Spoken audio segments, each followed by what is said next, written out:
So John, Christmas Eve. Are you exhausted and ready for the celebrations tomorrow?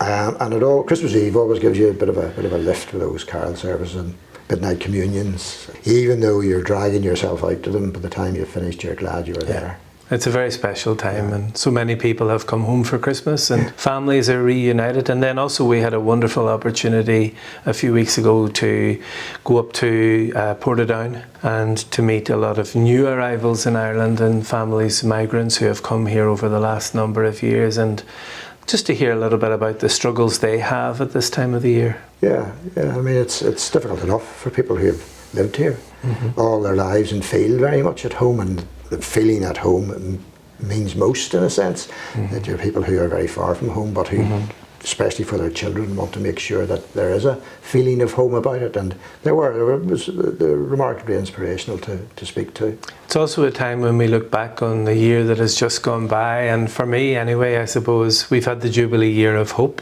in the Catholic Church, which was launched this time last year by Pope Francis, who sadly didn't live to see the Jubilee Year of Hope. Yeah. So it was a very moving occasion, and I know that you came out to Rome for the installation or the enthronement, I suppose, of Pope Leo. That must have been a good experience for you. It was, and as you know, the Anglican primates had been with him really not that long before, and he was always very animated in his conversation.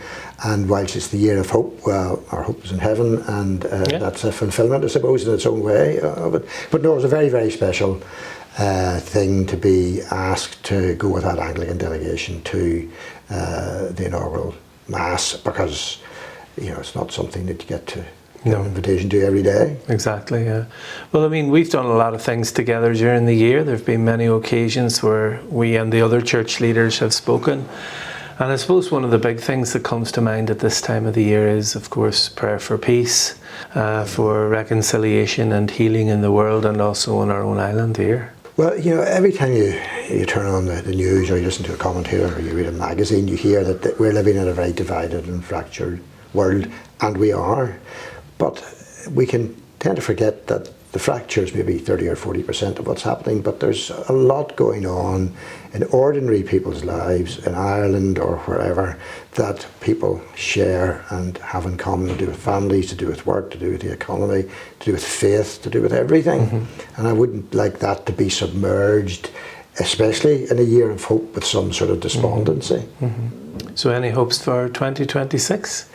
Well, when you get to our age, Archbishop, your hope. Your age, you mean? Yeah. Your hope is that you get to the end of it at all. Yeah. No, I think I'm really hoping that it'll be a year, particularly on the island of Ireland, where people will be a little bit more content with the fact that we are together, that we have a lot in common, that we can build peace together and a really good future for our children and for our grandchildren.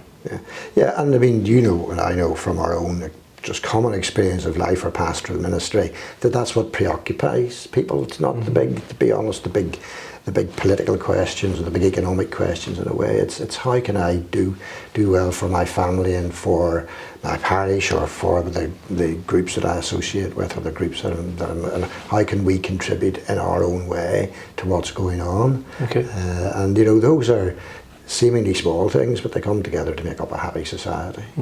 So perhaps we'll just say a prayer together for peace in the world in 2026, and for all of those who'll be watching this, that you'll have a very joyful and happy Christmas, and for those who are less fortunate than we are, that there'll be a real spirit of generosity and love towards everyone, so that they can experience some of the joy, the hope, and the happiness and consolation that the Christ child came to bring into the world. Amen.